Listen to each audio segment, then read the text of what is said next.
আমরা মরে যাইনি।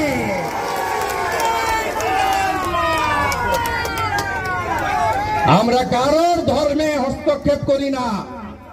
সনাতন আমরা নিজের ধর্ম মানি, অপর ধর্মকে শ্রদ্ধা করি।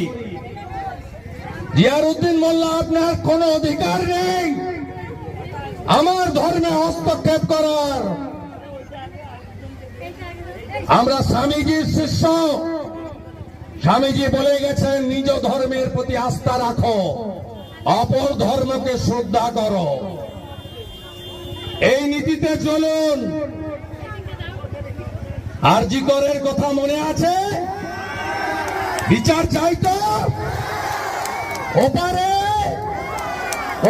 কুলতলিতে 10 বছর